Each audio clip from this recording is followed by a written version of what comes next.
Merhabalar, kanalıma hoş geldiniz. Bugün sizlerle çok kolay, örmesi çok zevkli ama bir o kadar da şık bir çanta yapacağız. Gerçekten tam yazlık, tak kolun açık, yani o kadar rahat bir çanta oldu ki siz bunu dilerseniz dilediğiniz kadar büyütebilirsiniz. Ya da daha küçük boyunu çalışabilirsiniz. Örnek çok kolay, kurulumu çok kolay.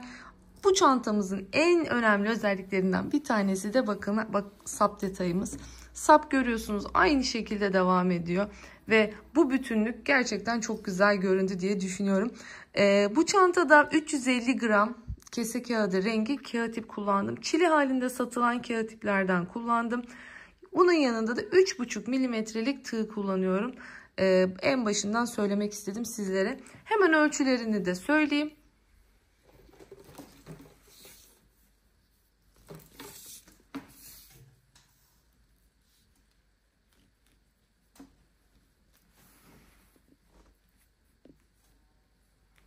Evet, çantamızın eni tam 39 santim. Boyunu şöyle tabandan itibaren söyleyecek olursam, tam tabana tutacak olursak 34,5 diyebiliriz. Şu 3, 6, evet 29 santim normal yüksekliğimiz var. Tabanla beraber alırsak 34 santim yapmış oluyor. Gerçekten çok tatlı, çok güzel bir çanta oldu. Şimdi öncelikle hatırlatmalarımı yapmak istiyorum. Sonrasında hemen başlayacağız ama şöyle içine de bakalım. Bakın, yine gizli dikiş tekniğiyle astarımızı çalıştık. Dak ketenle çalıştım astarımızı. Yine çift cepli cebimiz. Bakın şöyle gerçekleri, çıt çıtlarımız çok güzel oldu. Umarım beğenmişsinizdir ve bu çantayı benimle örmeye karar verirsiniz diyorum. Dilerseniz hatırlatmalarımı yapayım ve hiç vakit kaybetmeden hemen çantamızı örmeye başlayalım. Hala kanalıma abone olmadıysanız kanalıma abone olup ücretsiz bir şekilde videolarımdan faydalanabilirsiniz. Biliyorsunuz abonelikler tamamen ücretsiz. Aynı zamanda videolarıma yorum yapar, beğenirseniz de çok mutlu olurum. Bildirimleri açarsanız, zil butonunu aktif hale getirirseniz de paylaştığım her çanta size bildirim olarak geri gelecektir. Evet, başlayalım dilerseniz. Şimdi açıklamalar bölümüne koyduğum oval taban yapımıyla öncelikle oval tabanımızı yapacağız. Peki bunun için kaçla başlayacağız? Bakın, bu çok önemli. Çünkü videodaki sayıyla şu anki söyleyecek olduğum sayı birbiriyle aynı değil.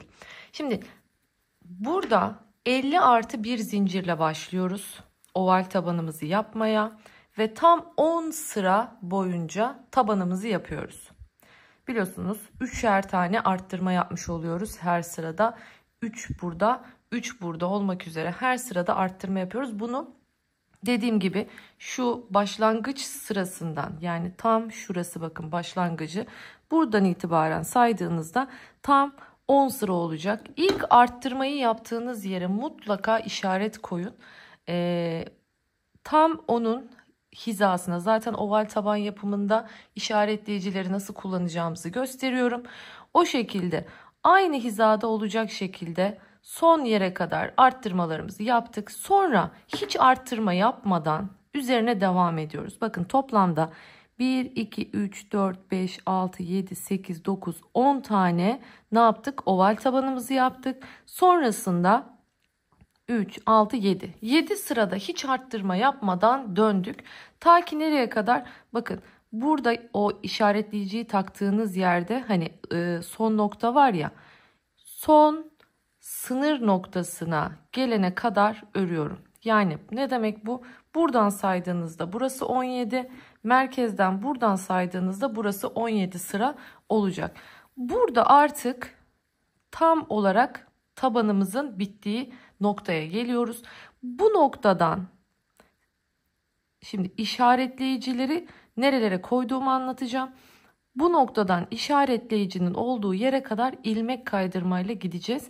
Böylelikle böyle düzgün bir bitiş sağlamış olacağız. Çünkü yükseklik olmaması gerekiyor burada. Peki işaretleyicilerimi nereye koydum? Hemen nasıl koydum onu anlatmak istiyorum. Şimdi burada öncelikle güzelce tabanımın orta hattını belirledikten sonra bakın şu şekilde tabanımın orta hattını belirliyorum. Yan noktaları buluyorum. Yani hem burada hem burada yan noktaları buluyorum. Sonrasında 18 bu taraf, 18 bu taraf bırakıyorum. Yani toplamda 36 ilmeği bırakıyorum. 36 ilmek bıraktıktan sonra bakın bir sonraki ilmeğe işaretleyicimi takıyorum. Yani buradaki iki işaretleyicimin arasında toplamda 36 ilmek var. Aynı şekilde bunu diğer tarafta yapıyorum. İki işaretleyicimin arasında 36 tane ilmek var. Bunları koydum. Bu iki ilmeğin arasında da 40 tane ilmek var. Aynı şekilde burada da 40 tane ilmek var. Yani toplamda sayacak olursak kaç ilmeğimiz var? 36 burada, 36 burada, 72. 40 burada, 40 burada, 80. 72 ile 80'i toplarsak 152. 4 tane de bakın şu işaretleyiciyi taktığım noktalar var. 1, 2, 3, 4. Bunu da eklersek toplam 156 tane ilmeğimiz var burada. Hemen ölçü olarak da söylemek istiyorum size. Yani bu 10 sıra ördüğünüzde tabanınız nasıl bir genişlikte olacak? Hemen onu da belirleyelim burada. Tekrar sayalım şimdi. Şöyle 3, 6, 9 ve 10. 10. sıramız burası. Buradan itibaren tuttuğumuzda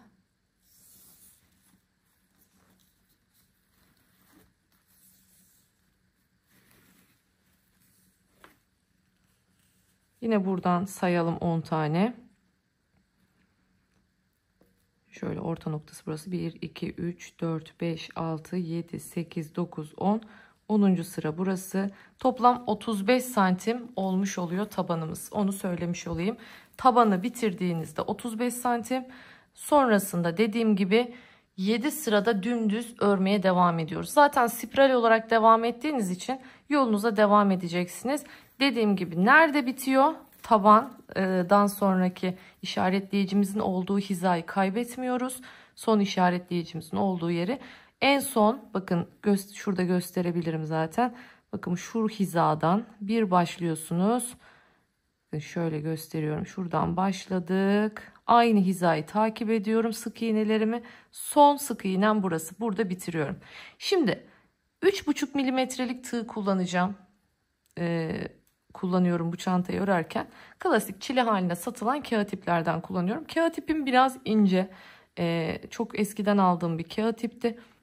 Şimdi dediğim gibi bu işaretleyiciyi taktığım yer benim sap hattını oluşturacağım yer olduğu için buraya kadar önce bir ilmek kaydırmayla geliyorum ki böyle şuradaki o sık iğne çıkıntısını yok edebilelim. Bakın ilmek kaydırmayla geliyorum.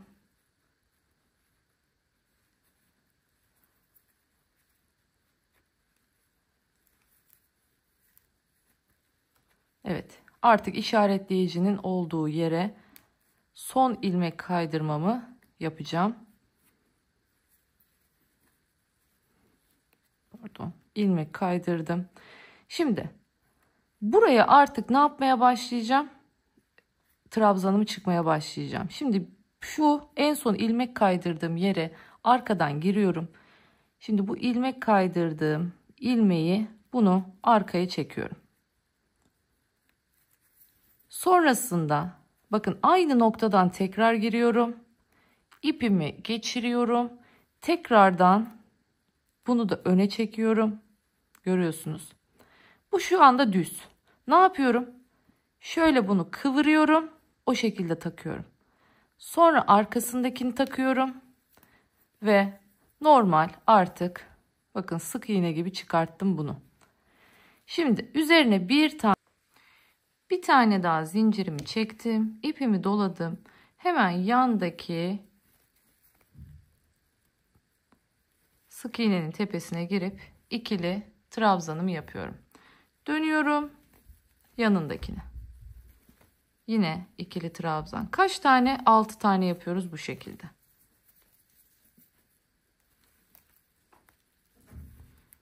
4 oldu. 5 oldu.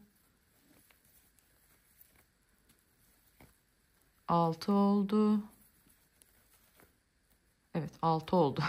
Bitirdik. Şimdi 6 tane bunu yaptıktan sonra bir tane zincir çekiyorum. İpimi doluyorum. Hemen yanındaki boşluğa geliyorum. Çıkarttım bir ilmek. Yanındakinden çıkarttım bir ilmek. Şu an tığımın üstünde bakın 1, 2, 3, 4 tane var. Şimdi bunun 3 tanesini bir seferde çıkartıyorum. Kalan 2 tanesini bir seferde çıkartıyorum. Araya yine bir zincir çekiyorum. İpimi doluyorum. Bakın ilkinde ipimi doluyorum.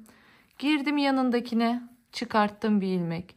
Bir daha girdim yanındakine, çıkarttım bir ilmek. Şimdi üçünü bir topladım. Çıkarttım.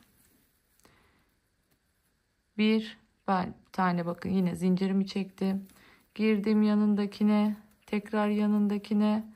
Üçünü topladım. İkisini topladım. Bir zincir çektim. Geldim. Bakın üçünü bir topladım. İkisini bir topladım. Bir zincir hemen yanındaki. Yine yanındaki. Bakın bu şekilde çok güzel bir örnek bu. Yanındaki ilmeğe girdim. Yine yanındaki ilmeğe girdim. Üçünü çıkarttım. İkisini çıkarttım. Bakın geldim.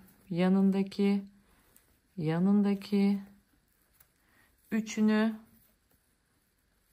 evet ikisini. Şimdi nereye kadar gideceğim?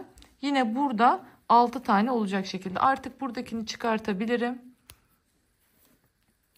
Geldim. Bakın bu birinci, ikinci, üçüncü, dördüncü, beşinci, altıncı. Hemen buraya işaretleyicimi taktım.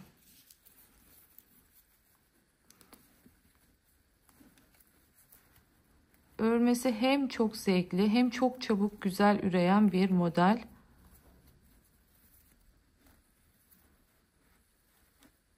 Bir zincir.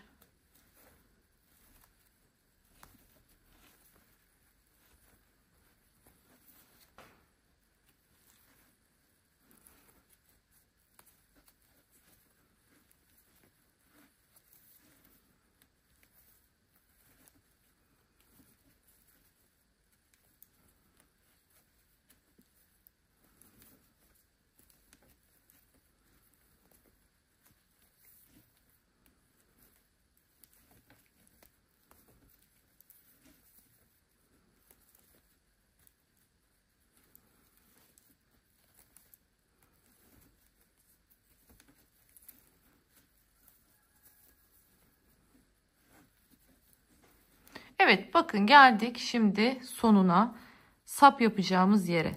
Şimdi burada bir zincir çekiyorum, ipimi doluyorum ve başlıyorum trabzanlarımı yapmaya.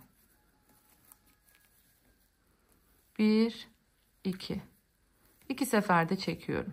1 2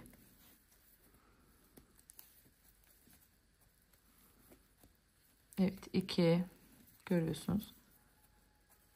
2 seferde çektiğimiz için ikili trabzan diyoruz buna. Evet, 5.'yi de yaptık. Şimdi geldik 6.'ya. Sonuncuyu da yaptım. Artık işaretleyicimi çıkartabilirim. Şimdi başlıyorum yine yanındakinden. Ne yapıyorum? Önce bir zincir çekiyorum. İpimi doladım. Geldim yanındakine. Geldim yanındakine. Üçünü çıkarttım. İkisini çıkarttım. Zincirimi çektim. Geldim yanındakine. Yine yanındakine. Her seferinde bakın başka ilmeğe batıyoruz. Aynı ilmeğe battığımız yok bu örnekte. Hep yeni ilmek.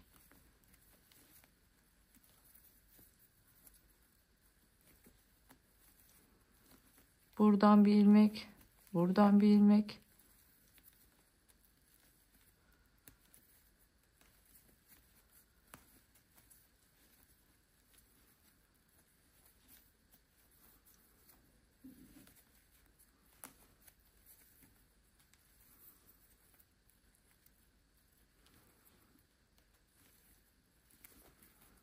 Nereye kadar geliyorum? Bakın.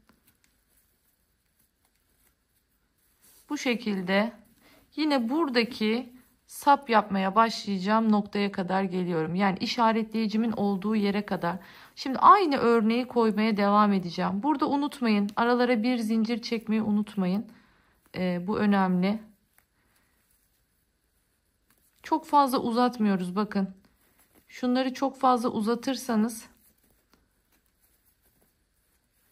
istediğimiz güzel görüntüyü elde edemeyiz. O yüzden çok fazla uzatmadan üçünü bir, ikisini bir topluyorum.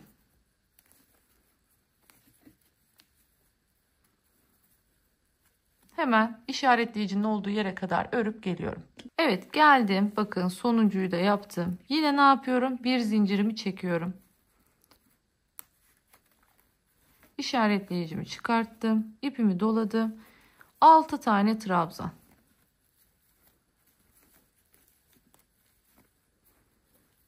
2 3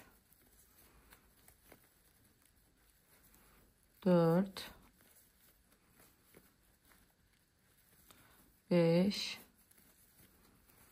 ve 6. Bakın yine 6 tane trabzanımı koydum. Hemen ne yapıyorum? Bir zincir çekiyorum. Başlıyorum örneğimi koymaya. Bir tane bundan aldım. Bir tane bundan aldım ilmek. Üçünü çıkarttım. İkisini çıkarttım. Bir zincir çekiyorum. 1 2. Bakın ikisinden de aldım ilmek. Üçünü çıkarttım. İkisini çıkarttım. Bir zincir. 1 2. Örgünüz kasma yapar. Zincirleri sakın unutmayın.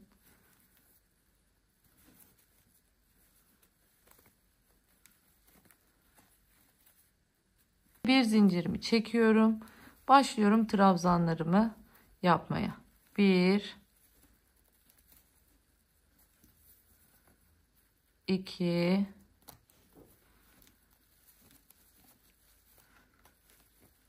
3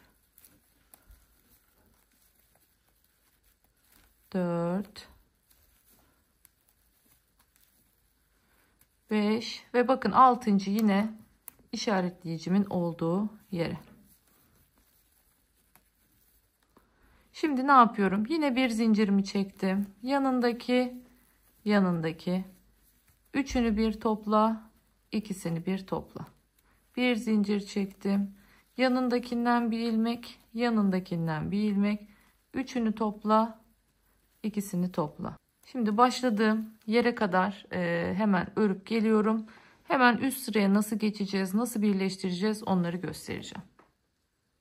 Evet, geldim bakın sonuncuya. Hemen burada bir zincirimi çekiyorum. İpimi uzatıyorum.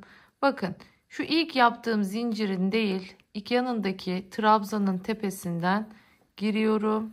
Arkadan geldim. İlmeğimi çektim.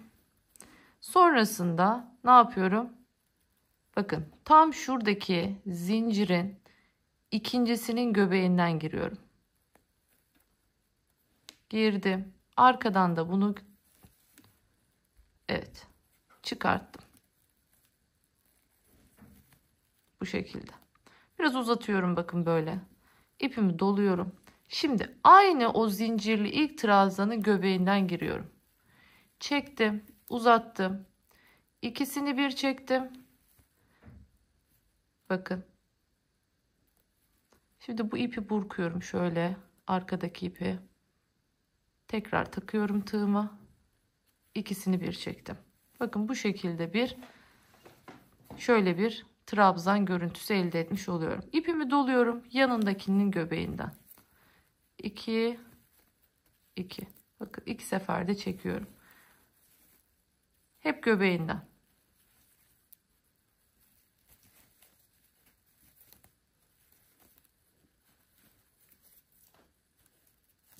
Altı tane trabzanı da bu şekilde göbeğinden batarak burada hem bir boyut kazandırmış oluyoruz, hem de bakın böyle güzel bir görüntü oluşmuş oluyor, hem de daha tümsekte kalmış oluyor bunlar. Şimdi ne yapıyorum?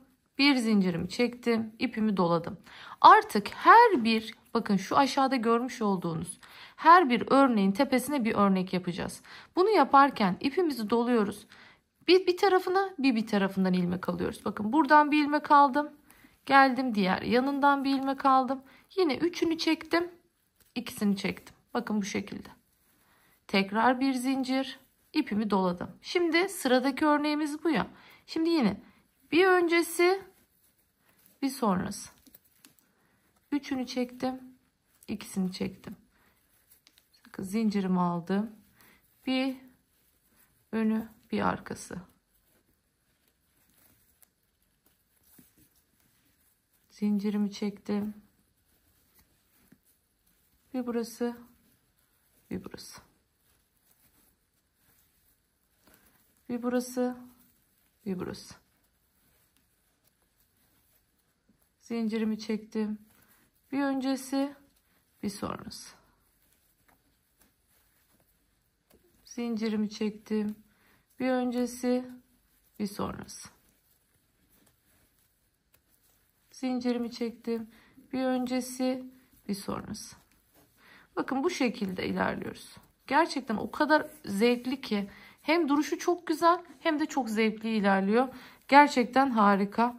Şimdi artık ne yapıyoruz? Hemen şuraya kadar geleyim. Bir şurayı da göstereyim. Ay kafam karıştı. Bir öncesi, bir sonrası dedik. Şimdi örneklerin üzerine hep örnek, trabzanların üzerine ise hep trabzan. Hep bu şekilde gidiyoruz. İstediğimiz yüksekliğe gelene kadar.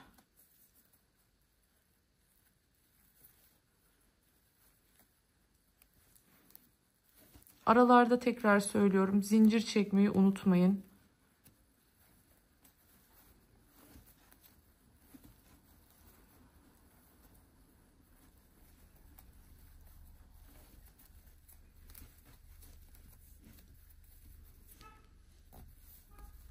Dediğim gibi hem çok kolay, hem çok güzel duruyor, hem de çok çabuk ilerliyor örnek.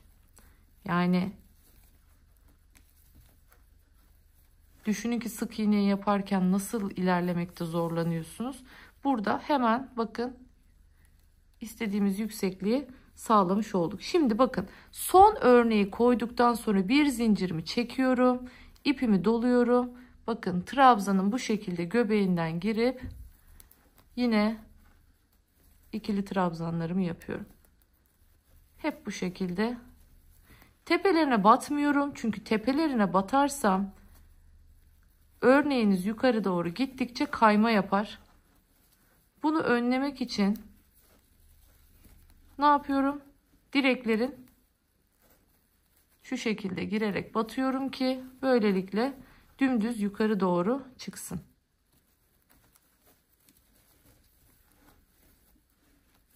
Evet. Görüyorsunuz bu şekilde düzgün bir şekilde ilerleyeceğiz. Dediğim gibi hep artık aynı şekilde yine sıranın başına kadar öreyim. Şurayı bir kez daha göstereceğim. Üst sırayı çıkmayı burada nasıl yapıyoruz? Bir kez daha göstereceğim. Ondan sonra artık dediğim gibi istediğiniz boyda yapmak, hani mesela şimdi ben belli bir boya kadar getireceğim. Her çantada ben bir standart yapmam. Şöyle bakarım. Bir en boy oranı nasıl güzel görünüyorsa ona göre belirlerim.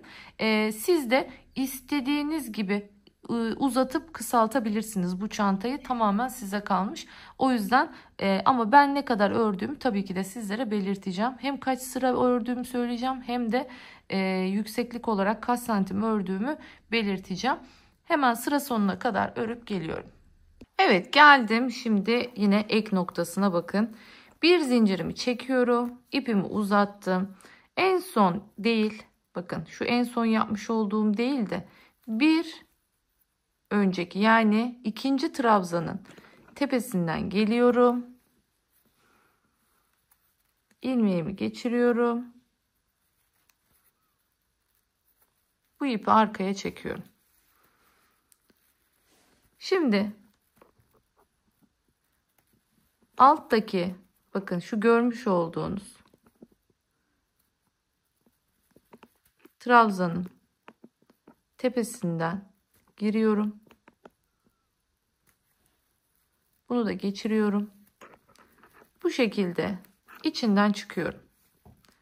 Uzattım. Bakın bu şekilde. İpimi doladım. Tekrardan ne yapıyorum? Bakın gövdesinden giriyorum. Bu şekilde gövdesinden girdim. Uzattım. İkisini bir çıkarttım. Koydum şöyle. Alttaki ilmeği kıvırıp geçirdim. Tekrardan çıkarttım. Böylelikle bakın yine bu şekilde yukarıya çıkmış oldum.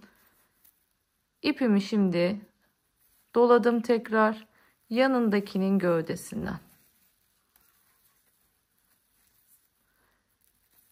Doladım yine yanındakinin gövdesinden. İpimi doladım. Bakın yanındakinin gövdesinden. Tekrar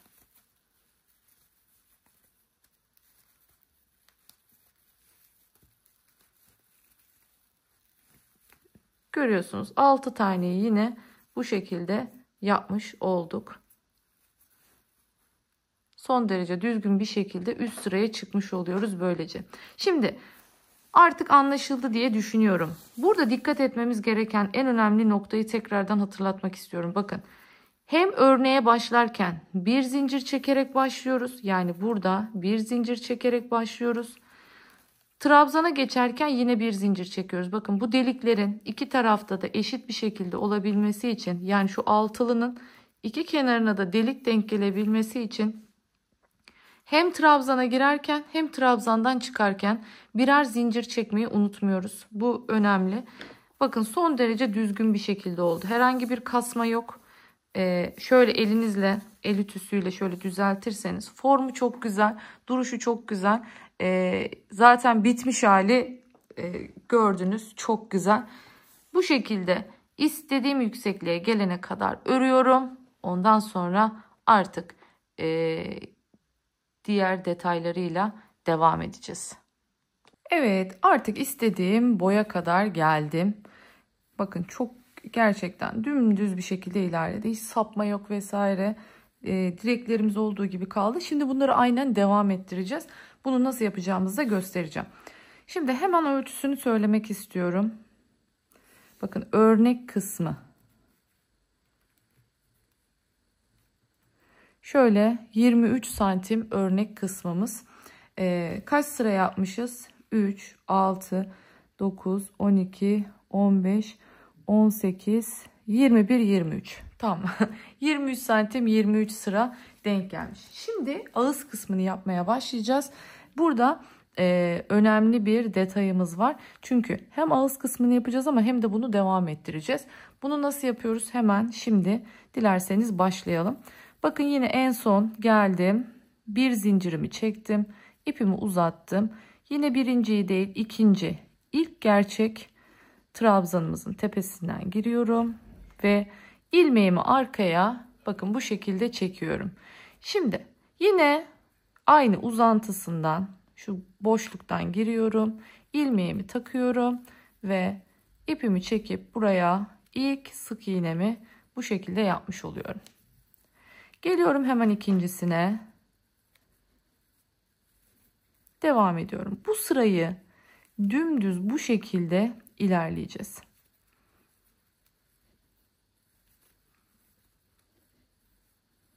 Şimdi bir boşluğa, bir tepesine. Bir boşluğa, bir tepesine. Bir boşluğa, bir tepesine. Bir boşluğa, bir tepesine. Boşluk, tepesi. Bu şekilde şimdi tekrar şuraya kadar geleyim. Burayı tekrar göstereyim. Ondan sonra devam edelim. Evet, en son bakın boşluğa da battım. Geldim şimdi bu 6 tane trabzanımızın tepesine. Bunların her birinin tepesine birer tane olacak şekilde sık iğnelerimizi yapıyoruz. Şimdi yine bir boşluk, bir tepesine, bir boşluğa, bir tepesine. Anlaşıldı diye düşünüyorum. Buralarda bir boşluk, bir tepesine, buralarda direkt tepesine şeklinde ilerliyoruz. Şimdi sıra sonuna kadar dolaşıp geliyorum. Gene başladığım yer bakın burası. Buraya kadar geliyorum. Buradan sonra artık üst sıraya çıkınca neler yapacağız onu göstereceğim. Evet, en son boşluğa yaptım, yine ilmeğimi uzatıyorum. Bakın bu ilk yapmış olduğum sık iğne benzeri olan yapı. Şimdi buna değil şuna bağlanıyorum. Yine yani gerçek sık iğneye bağlanacağım. Bakın arkadan girdim. İlmeğimi arkaya çekiyorum. Tekrar boşluktan girdim. Uzantısının altından bakın girdim. Şimdi bunu çekiyorum ve uzatıp şimdi aynı şekilde burada ne yapıyorsam onu yapacağım. Bakın ipimi doladım. Geldim. Alttaki trabzanın göbeğinden giriyorum. Yine iki seferde çıkarttım. İpimi doladım. Bakın ikincideyim. Alttaki trabzandan girdim.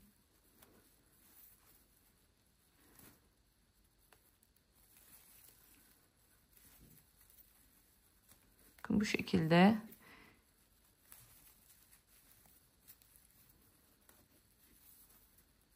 aynı görüntüyü devam ettiriyorum.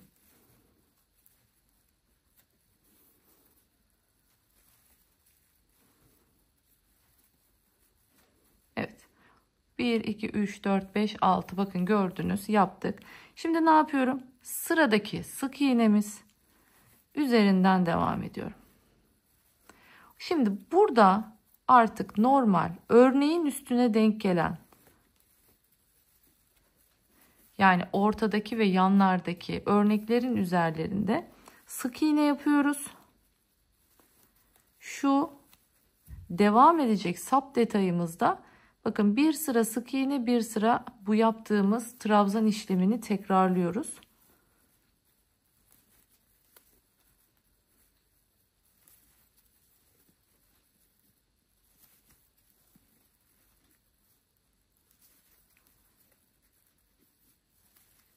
Böylelikle seviyeyi eşitlemiş olduk.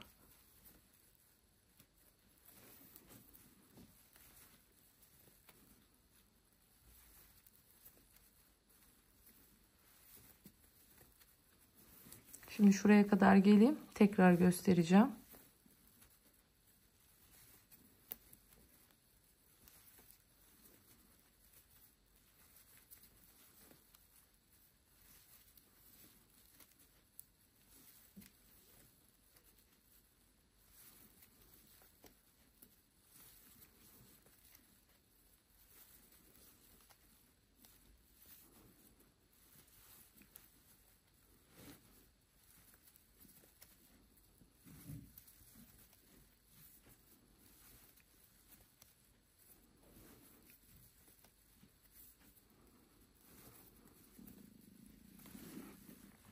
Evet geldim. Bakın boşluğun üzerindekine de yaptım. Şimdi 6 tane şu trabzanın üst kısmındayım.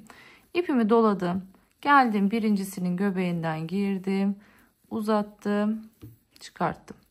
Bu çantada en önemli nokta şunları yaparken de trabzanları uzatmamız lazım ki seviye olarak eşitsizlik oluşmasın.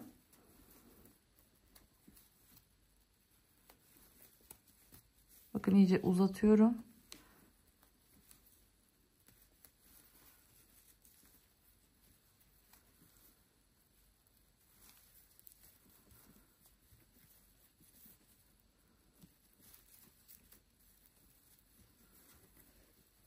Evet. Bakın bu şekilde aynı görüntüyü devam ettirmiş olduk. Devam ediyorum şimdi bakın. Şu aradakinin tepesinden başladım. Şimdi ne yapıyoruz artık? Şu, tekrar söylüyorum, örneklerin üzerindeki sık iğnelerimize devam ediyoruz.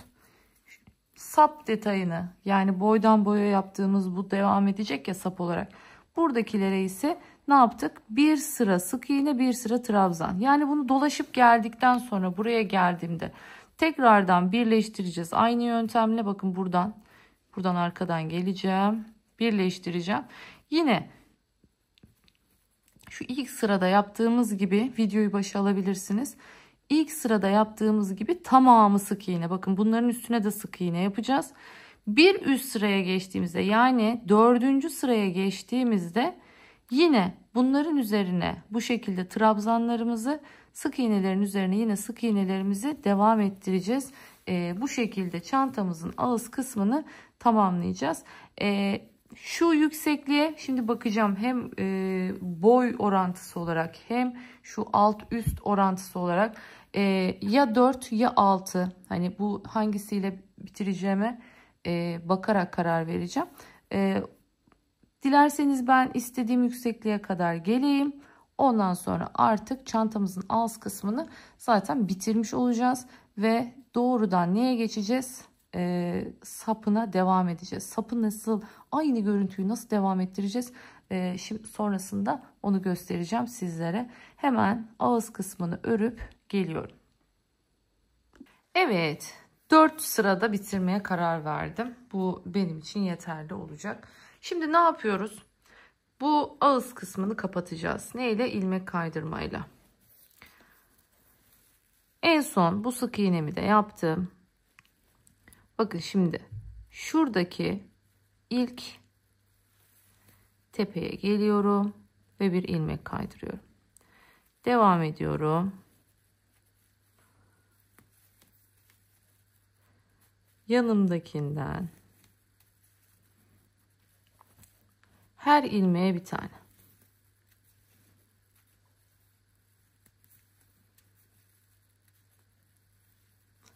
Biraz sıkı yapmaya çalışıyorum. Eğer marullanma vesaire yaşıyorsanız burada tığ numaranızı bir tane küçültebilirsiniz. Ağzı güzelce toplasın diye.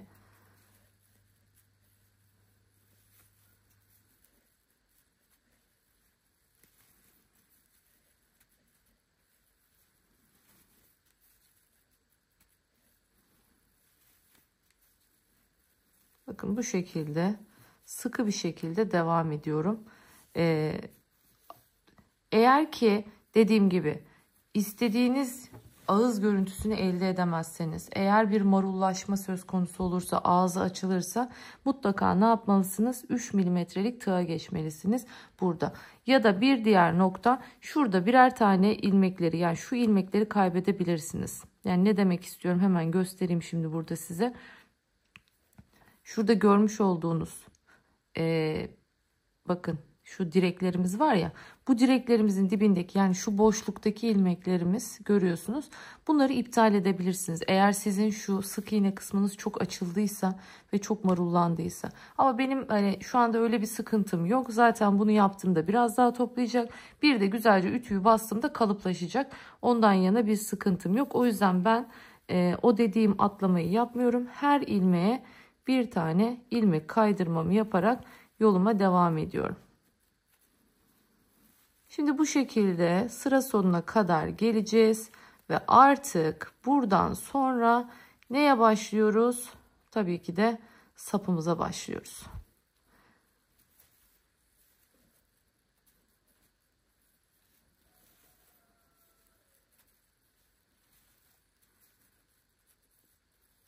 Bakın şu şekilde yaptığınızda ağzı topluyorsa sıkıntı yok. Toplamıyorsa hemen bir küçük numara tığa geçin. Şimdi sırada buradan başlamıştım. Tekrardan buraya kadar geliyorum. Ondan sonra sap yapımıyla devam ediyoruz. Evet, geldim. Bakın tekrardan ilmek kaydırmayla dolaştım ve şu direklerimizin olduğu yere geldim. Şimdi burada ne yapıyorum? Şuradan arkadan girip bu ilmeği bir arkaya çekiyorum öncelikle. İlmek kaydırmanın o şeyi yukarı doğru çıkmasın diye. Sonra aynı şekilde, ya da böyle yapsak da olur. Bakın bu şekilde ipimi doluyorum. Yine geliyorum buraya.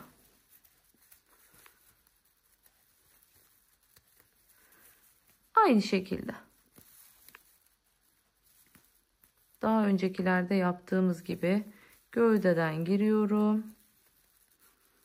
Bakın 6 taneyi devam ettiriyoruz bu şekilde.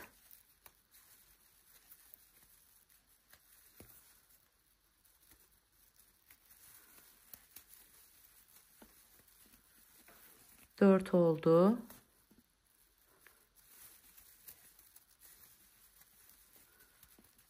5, 6. Şimdi ne yapıyoruz? Bir zincir çekiyoruz ve dönüyoruz.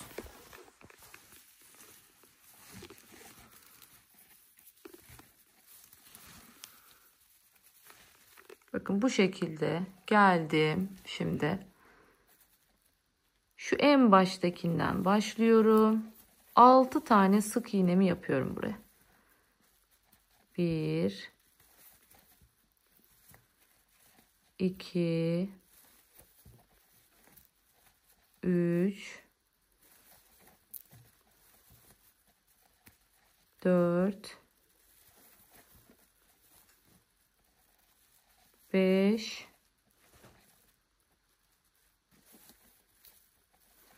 ve 6.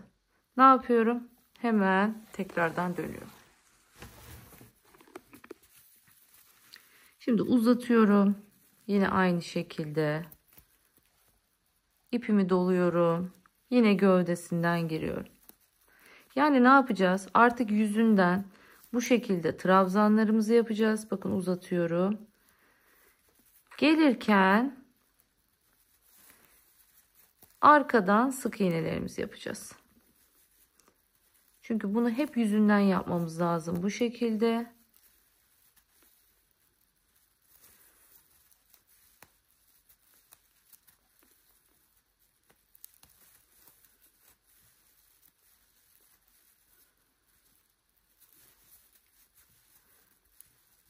Evet. Bakın görüyorsunuz. Ne kadar güzel ilerliyor. Şimdi ipimi doladım. Dönüyorum arkaya.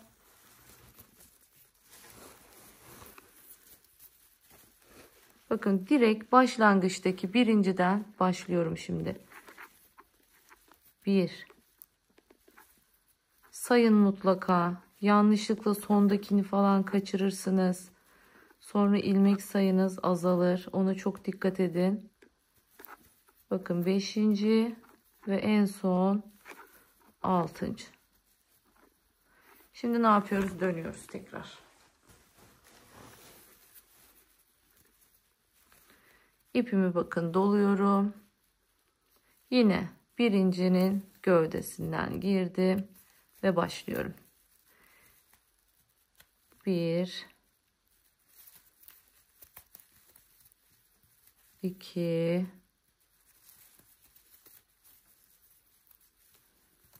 3,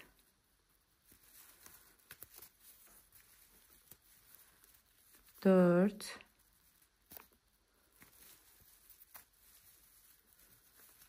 5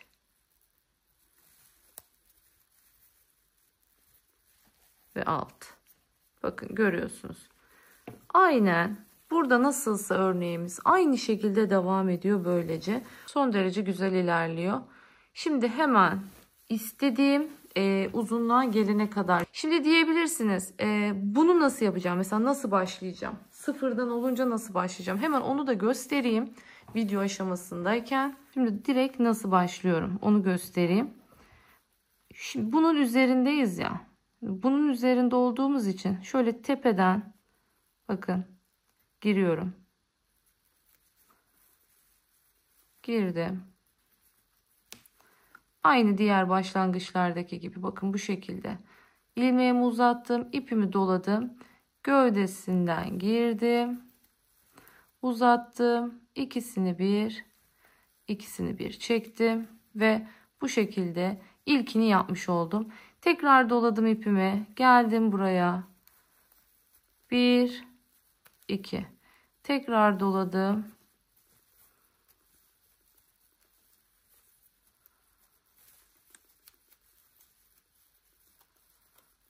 Dördüncüyü yaptık. 5. Şimdi de altıncıyı yapmış oluyoruz. Bakın bu şekilde. Artık buradan sonrası aynı. Yine arkaya döneceğim. Sık iğne. Önüne döneceğim. Bu şekilde trabzanlarımı yapacağım. Evet, şimdi 25 santim bu taraftan 25 santim bu taraftan ördüm ve bu şekilde orta kısmından iki tarafı dikerek birleştirdim. Yani toplamda 50 santim olmuş oldu sapımız. Bu ideal oldu. Normalde işte biliyorsunuz böyle dikme saplarda 60-70 santim gibi boylar kullanılsa da onu çok ben beğenmedim. O yüzden 50 santim olarak yapmaya karar verdim. Çünkü çantamız çok büyük bir çanta değil. Hani ideal kullanışlı bir kol çantası. Daha aşağıda durduğunda çok hoş bir görüntü vermedi. O yüzden 25 santimde karar kıldım diyebilirim. Şimdi bu şekilde sapımızı birleştireceğiz. Bir tanesinde uzun pay bıraktım dikmek için, bir tanesinde kısa pay bıraktım. Bunu buraya getirdiğinde iki ucu sabitleyip ikisini de iğneyle gizleyeceğiz. Şimdi normal etamin iğnemi alıyorum. Şimdi bakın ilk olarak burada biliyorsunuz bu şekilde ipimizi çıkartmıştık. Şöyle yan taraftan gelip bu şekilde burayı bir sabitlemiş oluyoruz. Sonrasında alıyorum şimdi.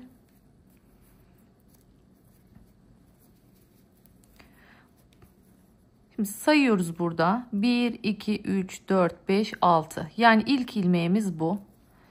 Buradaki ilk ilmeğimiz bu. Bakın bu şekilde giriyorum. İkisinden yani V'lerin tamamına birden giriyorum burada. Sonrasında hemen ikinciden giriyorum. Sonrasında üçüncüden giriyorum. Karşılıklı olarak ilmekleri sıkıştırıyoruz bu şekilde. Sonrasında dördüncüden giriyorum. Bu şekilde. Sonrasında beşinciden giriyorum. Ve sonrasında sonuncu altıncıdan giriyorum.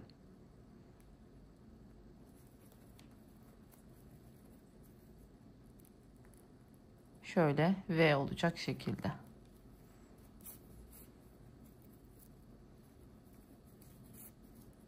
Evet. Şimdi buradan tekrar giriyorum. Sonuncuda. Sabitliyorum burayı güzelce. Evet, bakın bu şekilde birleştirmiş oluyoruz. Şimdi bu iki ipi bu şekilde birbirine bakın şöyle bir geçiriyorum. Sonrasında bunu şuradan aşağıya alıyorum. Arkasını alıyorum. Geliyorum burada.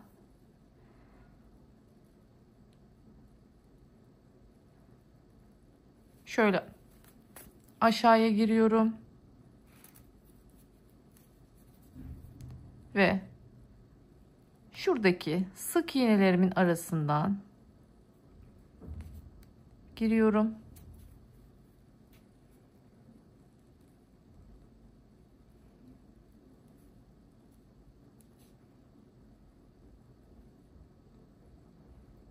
Neden giremedim ben de anlamadım.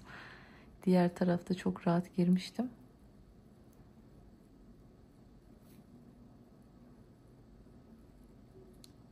Evet. Şimdi ipimi çektim. Bu şekilde bu kadar yürüttüm zaten yeterli. Kesiyorum. Şimdi aynı şekilde bunu bu tarafını gizleyeceğim. Yine bakın şöyle burada ilmeklerin arasından bu tarafa geçiyorum.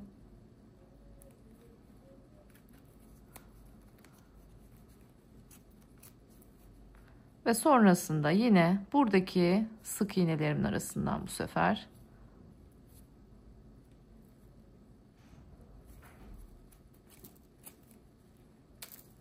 evet.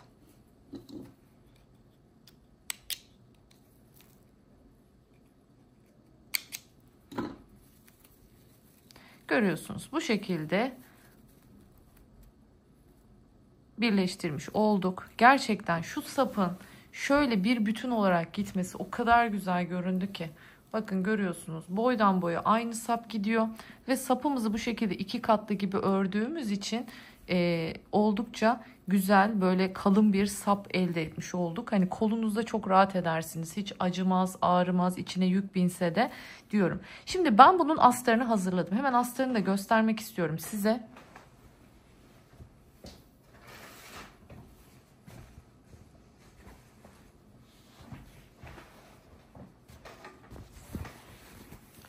Bakın bu şekilde astarımızı hazırladık. Yine şöyle 2 tane içinde cebi var. Bakın dış görüntüsünü şöyle göstereyim. Kenarlarına bu şekilde gizli dikiş yapıldı. Şurada iplik toplamış, onu temizleyeceğim. Şöyle göstereyim. Bu temiz dikiş bize ne sağlamış oluyor? Çantamızın deliklerinden şunların zamanla, bakın bu şekilde püskülleri çıkıyor ya iplerimizin. Bunların zamanla oluşmasını, yani çantanın deliklerinden ip püsküllerinin çıkmasını önlemiş oluyor. Yine eğer çok gözükmeyecek gibi ise zikzaklayarak o püsküllerin çıkmasını da önleyebilirsiniz. Normal dikdörtgen tabanda olduğu gibi, bakın oval tabanlar için ayrıyetten bir oval taban hazırlamanız, astarda uğraşmanıza gerek yok. Aynı dikdörtgen tabanda yaptığımız gibi kenarlarını şu şekilde üçgenler oluşturup kestiğimizde bu yeterli oluyor. Ona hiç gerek yok. Şimdi şu ağız detayını vermek istiyorum. Ağız kısmını bu şekilde bir tur bastırıyoruz. Yani şöyle görüyorsunuz, dışa doğru bir tur bastırıyoruz. Ama ben bunu çantanın içine dikerken, şimdi bunun ütüsü yapılmadı. Astarı ütüleyeceğim. Ütülerken de şu ağız kısmını şöyle içe kıvıracağım. Bakın bu şekilde ütü basacağım ve dikerken böyle dikeceğim. Yani altta şu çantayla astarın arasında bu şekilde duracak. Bu da şu diktiğimizde, bakın şuradaki deliklerden yine püsküllerin çıkmasını önlemek için bu.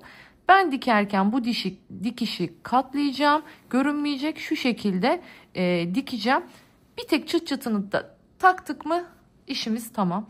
Dilerseniz hemen astarımı ütüleyeyim, astarımı dikeyim, çantamıza monte edelim. Astarlamanın nasıl yapıldığını, çantaya nasıl gizli dikişle dikildiğini, bunun ayrıyeten bir videosu var başka bir çantamın içinde. Videonun 27. dakikasında başlıyor. Onu hemen açıklamalar bölümüne ekleyeceğim. Açıklamalar bölümünü nasıl açıyorsunuz? Bununla ilgili çok fazla geri dönüş geliyor. Videonun ismi var, biliyorsunuz. Her bir videomuzun bir ismi var. O ismin sonunda daha fazla yazıyor.